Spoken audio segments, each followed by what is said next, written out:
Les plus anciens fruits et légumes, conservés par l'histoire de l'art, n'avaient pas pour but la consommation immédiate. Dans les tombes égyptiennes, on les peignait comme offrandes. Les raisins, radis, concombres, oignons, grenades ou perséas, cousins des avocats, alimentaient une vie éternelle. Fruits et légumes ont donc d'emblée une valeur multiple. Biologiquement nutritifs, produits d'échanges agricoles, ils sont aussi une forme symbolique. L'oignon, par exemple, purifiait la bouche et illuminait le visage du défunt dans le rite d'Osiris. La grenade, portée ici dans une sorte de casier, était gage de fécondité. Le fruit, consommé physiquement, l'est aussi au sens métaphorique. Sorti de terre, il y revient et se relève du tombeau pour devenir, au plan global, une image de la vie. C'est ce qui se passe avec la figue. Elle résume toute une chaîne de bienfaits. L'ombre, l'eau signalée par l'arbre, le tout symbolisé par le plateau de la déesse qui fait corps avec le sycomore, le nom antique du figuier. Le plateau de fruits, signe de divine providence. Par sa forme, ses couleurs, son nom, le produit de la terre se prête aisément aux histoires. Dans l'épisode grec du jugement de Paris, le fruit a une dimension mythologique. Quand la déesse Éris se venge de ne pas avoir été invitée au banquet, elle lance une pomme qui doit départager la plus belle entre Athéna, Héra et Aphrodite. Zeus demande à Hermès de faire juger cela par le berger Paris, comme on le voit sur la mosaïque. La pomme est symbole du choix d'objet. En tant que prix sur le vase, elle est aussi symbole de plénitude. Aphrodite la tient comme un cœur dans sa main, puisque Paris l'a choisi.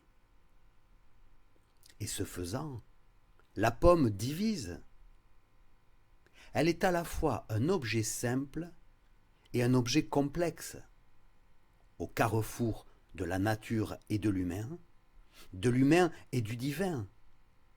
La valeur de la pomme n'est pas valeur d'usage, nutritif simplement, mais plutôt valeur d'échange globale au plan des significations mythologiques. Par leur forme même, les fruits ou légumes portent le sens. Ronde, globale comme un vase, divisée en lobes identiques portant graines, la pomme s'élève, s'évase, s'élargit dans ses rondeurs, remonte par le bas dans un processus infini. Cette dynamique, inscrite dans la chose, en fait une forme processuelle. Pomme, au sens strict, cela veut dire formation en boule, un chou paumé, un pommeau, méla en grec, qui a donné mélon, la forme élémentaire de presque n'importe quel fruit. Le processus naturel, matérialisé dans la pulpe, témoigne aussi d'une étonnante force de création mathématique. Visible dans une Malus domestica quand on la coupe horizontalement. L'étoile qui s'y trouve est le produit géométrique du pentagramme, dont le nombre infini 1,618, 033, 988, etc. est la clé que connaissait Pythagore. Fruits ou légumes condensent donc une valeur monde, naturel et agricole qui unit le banal et la beauté. Comme si le plan mental d'un jardin de paix trouait les murs des nobles maisons romaines. Dans la salle d'eau souterraine de la Villa Livia à Rome au Ier siècle, des feuillages profus portant fruits, peuplés d'oiseaux, ornent toutes les parois. L'arbre y est comme une flamme parmi les touches bleues et vertes. Les fleurs, les feuilles accrochent la lumière. La vie pousse, s'arrondit dans l'or des coins et le rouge des grenades. Les oiseaux se détachent à la rencontre de ces perles suspendues, débordant d'énergie. Le fruit vermeil éclate, rempli de promesses.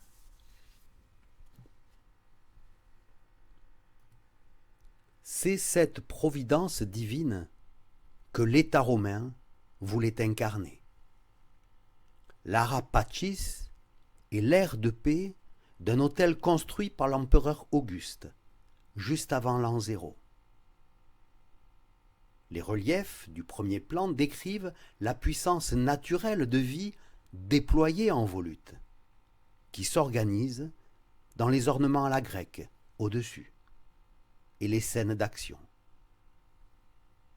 À l'intérieur, apparaît dans la pierre la guirlande de fruits et de feuilles qui célèbre l'abondance, celle du pouvoir politique parachevant la providence du ciel. Le fruit est l'emblème de ce que le monde produit de meilleur. Peut-être les citrons furent-ils les premières ampoules électriques?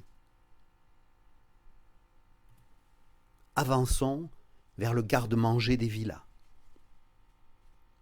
L'art d'optimiser le domaine s'appelle l'économie. Rendement et qualité emplissent les paniers, signe d'opulence et d'accueil aristocratique des invités.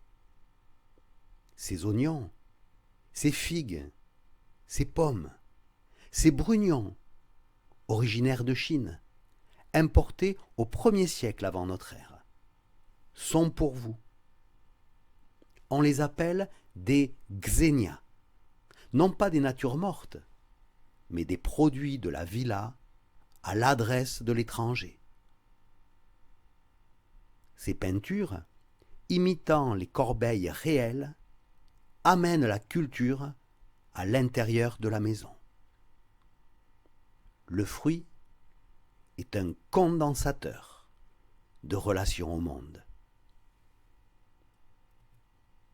Mais cet oiseau qui chaparde une poire sur l'étagère nous rappelle ceux pour qui ne restait que les miettes. L'aristocratie aimant à jouir du monde sur le mode de la prédation.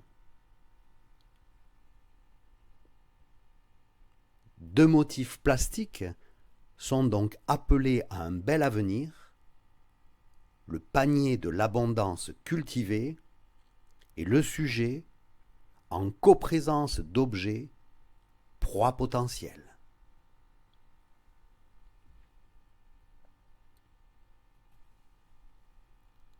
Cette mosaïque gallo-romaine montre Lycurgue, rendu fou, en train de couper les vignes de Dionysos.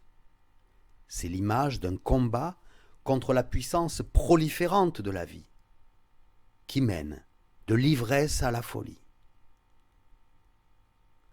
Contrastant avec le mythe, un bas-relief du port d'Ostie présente l'étalage d'une boutique de légumes, avec poireaux, oignons nouveaux, concombres, une laitue, du chou, des herbes, fenouil, coriandre, ail, aneth, céleri, peut-être en haut à gauche des asperges. Ici, la valeur d'échange globale symbolique, cède le pas à la valeur d'usage alimentaire des produits, transformés sur l'étal en marchandises. La valeur d'échange marchand se greffe sur la valeur d'usage nutritif qui est au fond de nos organes, une valeur d'échange biologique. La domestication agricole trouvait dans les chérubins et leurs rubans une image angélique de l'ordre et de l'état-providence. C'est une mosaïque du IIe siècle de Sousse, en Tunisie. L'Antiquité tardive de l'Empire, devenu chrétien, donne à l'image du fruit un sens spirituel. Cette corbeille, d'une basilique de Ravenne au VIe siècle, exprime non plus tant la maîtrise de la prolifération que le jaillissement aux sources mêmes de la création. Les oiseaux picorants des vignes antiques deviennent l'image des âmes buvant à la source éternelle de la vie. Les grappes géantes de la paix romaine préfigurent le sang du Christ. Les rinceaux de vigne sont un motif qui courra jusqu'aux églises romanes.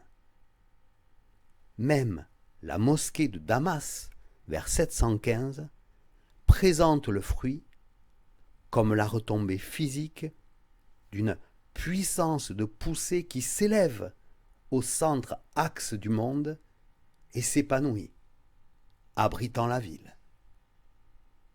La forme processuelle du palmier dattier atteste encore de la valeur monde des fruits.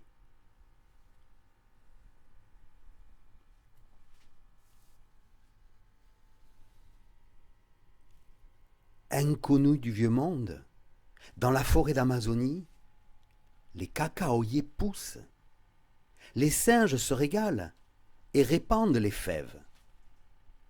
La cabosse est le fruit est l'ovaire qui contient l'ovule qui porte les graines, qui donneront à nouveau fruit.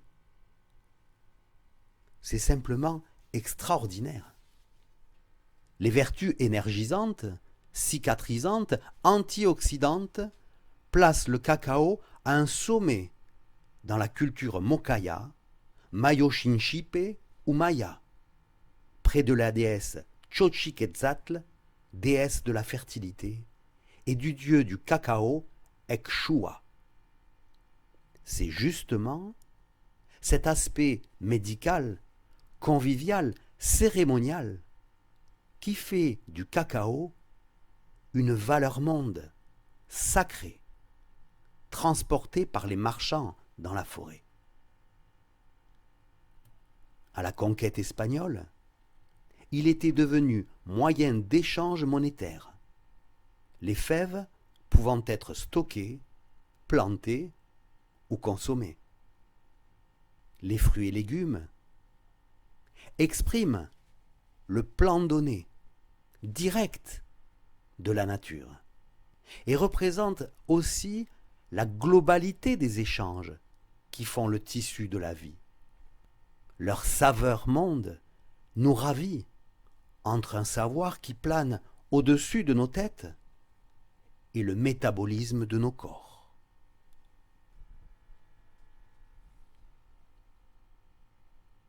Les graines et les rhizomes, lancés au vent de par la terre, ont généré aussi beaucoup de livres, de transmissions, de pratiques et de connaissances.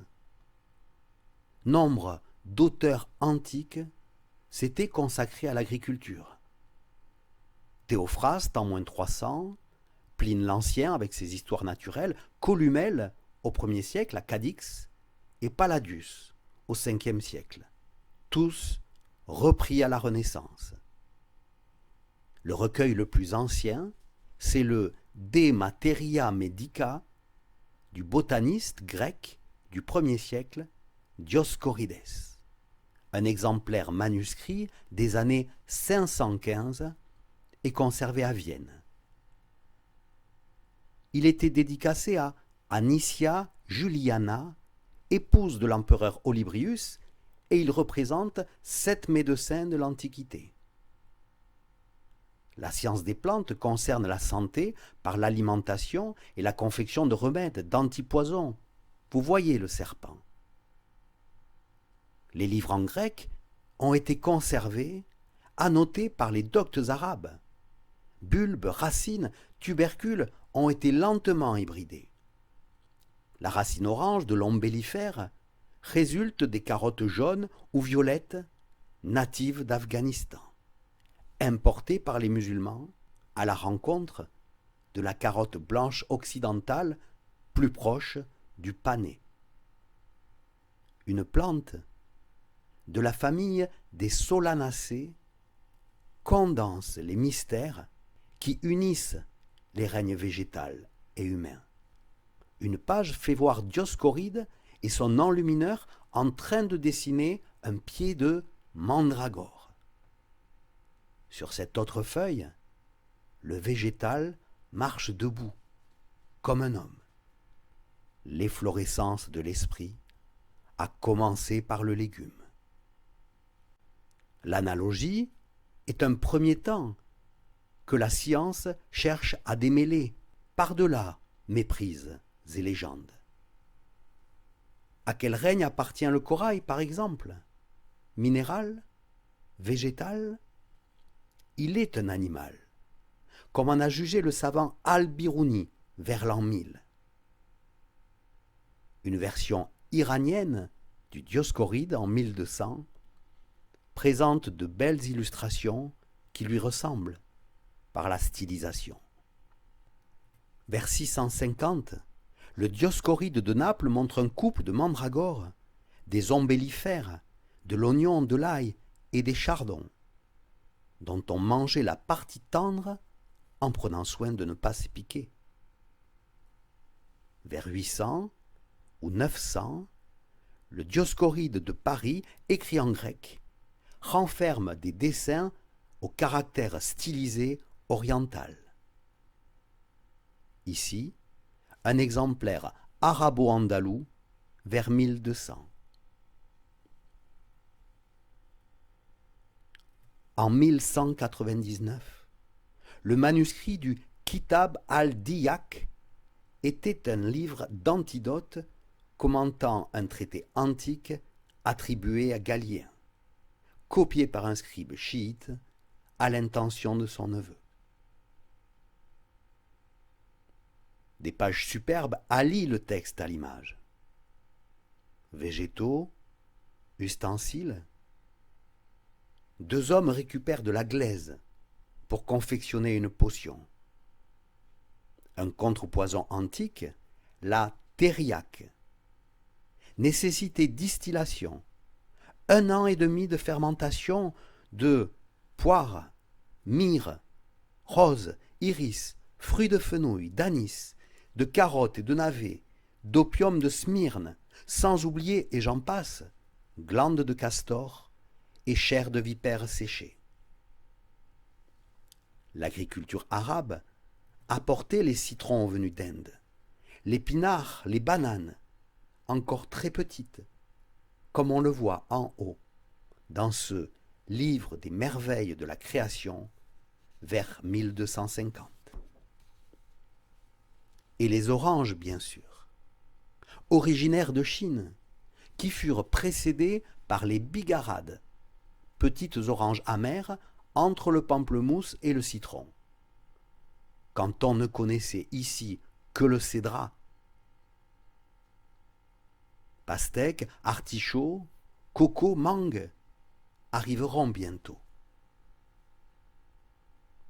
On a redécouvert au XVIIIe siècle l'agronome andalou Ibn Halawan, qui avait rédigé avant 1200 un livre de l'agriculture décrit l'irrigation au goutte à goutte. C'est au sud de la Navarre, en terre basque de convivence, que le savoir agraire des Arabes fut transmis. Les kanates d'irrigation, les norias du pont de Tudela produisaient des légumes que les chrétiens à la Reconquête ont sculpté au modillon de l'église Santa Magdalena. La danseuse du ventre, transformée en infidèle Salomé, précède les feuilles de blette à Selgas. À moins que ce ne soit un de ces Cogoyos, bourgeons de laitue, qui font encore la réputation de Tudela. Levez la tête, vous apercevrez un artichaut, obtenu à partir de fleurs de chardon cultivées séparément. Alcachofas de Tudela est de nos jours une indication géographique protégée. Le Cinnaras colymus a tellement de vertus médicales que sa forme phalloïde le rangeait parmi les aphrodisiaques. L'unité confuse des aspects de la création rassemblés dans les fruits et les légumes leur associe des significations qui les dépassent. Dans le livre des Nativités d'Abou Massar, l'arbre aux fruits rouges, par exemple, à gauche, n'est pas un simple produit de saison, mais plutôt le symbole des choses créées dans l'univers. Le guerrier, le bélier sont les signes astrologiques de Mars. La femme assise, c'est la lune. Et les boules rouges ou noires, semblables aux pommes de l'arbre, indiquent le passage de l'espace-temps, de la lumière à l'obscurité. Avec le taureau de Vénus, le chant du poète s'élève entre le plateau de Grenade et les perles rouges et noires d'un sablier vertical, polarité dynamique d'un boulier cosmique, entre le visible et l'astral. Le livre d'Abou Massar était présent dans les bibliothèques du début de la Renaissance. Le Vatican conserve un dioscoride arabe des années 1400 qui marque l'assimilation latine du savoir antique enrichi par l'Orient. On aperçoit devant, à droite, des aubergines. Oui, il y en a de oranges en Afrique. Leur nom viendrait de l'Hindoustan, Badangan, devenu al-Badinjan en arabe, Berenjena en Espagne, Albergina en catalan. On les nommait aussi melongena, du latin mela insana, pomme malsaine, car elles appartenaient, comme la mandragore, à la famille des solanacées. J'ai été frappé lors d'un voyage à Pise, aux sources de la Renaissance, par le décor naturaliste. Le Campo date de la prise de Constantinople en 1204 par les croisés.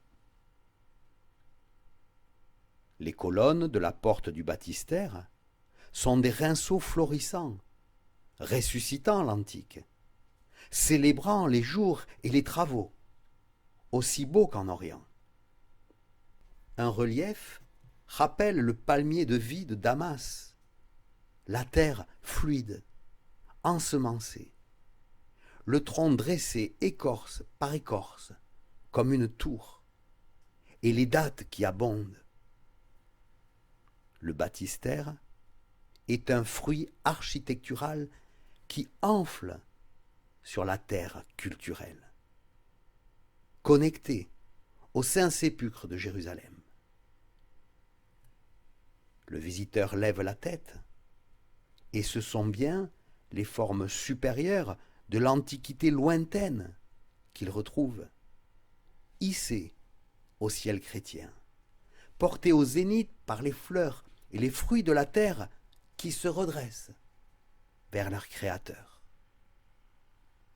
Les lointains arrivés sur les étals, dans les jardins, grâce aux livres et aux caravanes des années 1300. En 1440, le Tractatus de Herbis s'enrichit d'illustrations toujours plus belles et réalistes.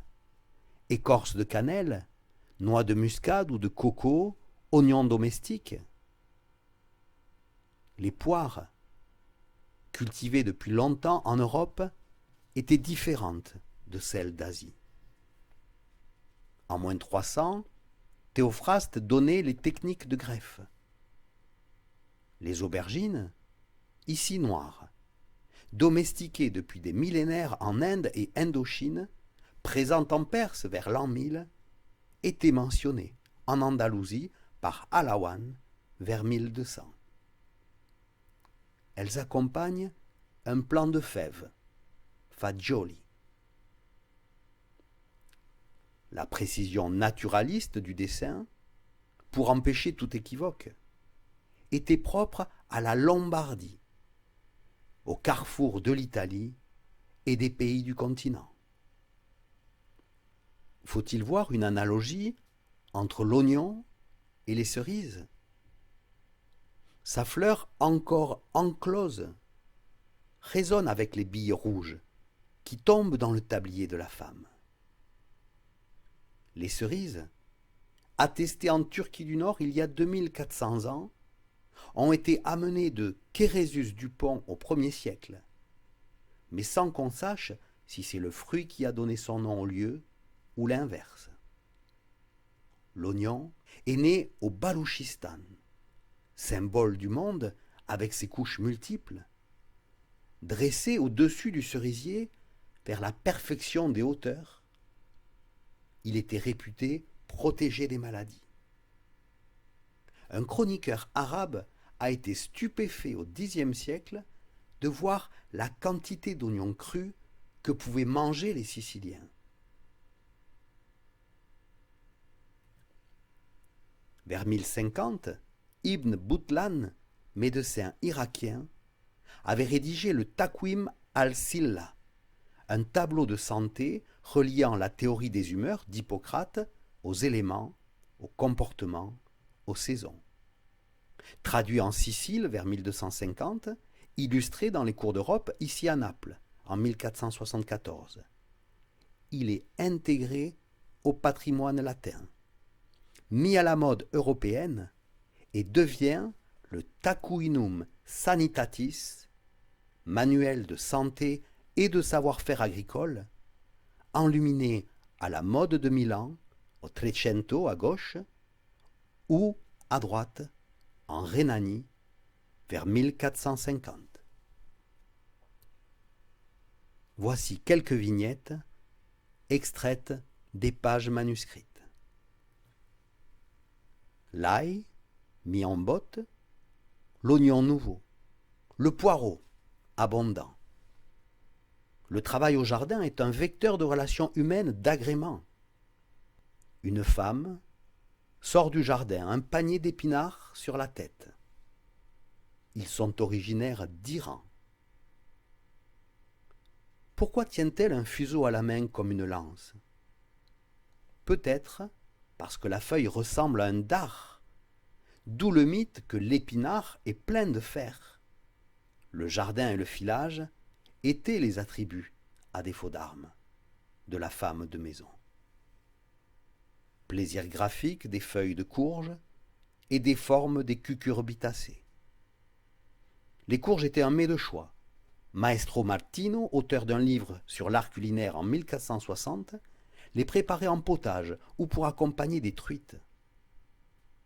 On les faisait pousser en hauteur sur une pergola pour qu'elles se courbent et s'allongent. Une sensualité se dégage, qui devient explicite dans le couple au milieu, à la cueillette des concombres, symbole gorgé de semences. L'aubergine est un aphrodisiaque irrésistible, puisque la chaperonne ne peut rien faire contre l'attirance du couple. On retrouverait alors dans les divers melons une allusion au corps féminin. Le melon doux, ouvert et rouge, le melon rond, prêt à être fendu par une femme enceinte apparemment. et le fruit parfumé que le messire flaire délicatement. Le nom melon vient du terme méla, la forme pommée, et plusieurs espèces le portaient.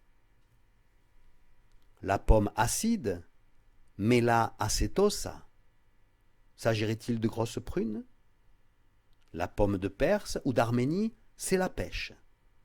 Et la pomme douce, oblongue, désirable, c'est la Mela dulcia. Les cerises, sucrées, ou les griottes, attiraient les enfants. La Lémonia pipine aussi était une pomme. Ce gros citron était appelé citron-pomme. Et le citron classique est rond ici, comme une orange.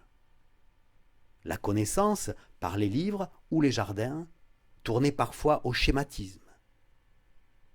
Bien plus gros, boursouflé, jusqu'à mesurer 25 cm et peser des kilos, le cédrat était cultivé en Europe depuis l'Antiquité.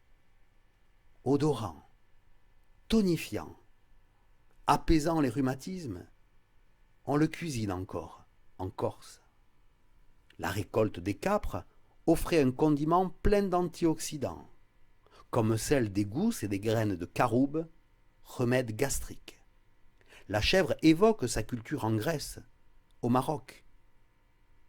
Enfin, la noix des Moluques était le fruit du long voyage des marchands. Sa taille énorme, ses allures de visage portent la marque de l'imaginaire dont on chargeait les produits d'Extrême-Orient. Cet arbre, qui pouvait se mettre à parler, représente confusément la muscade et la noix du bancoulier.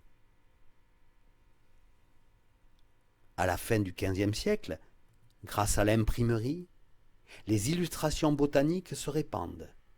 Livre de la nature à Augsbourg en 1475, ou livre des simples médecines de Mathieu Plantearius, ici en 1488, avec navet, framboise, coing, mûre, panais, carottes, champignons, courges et je ne sais quelle légumineuse à longue gousse.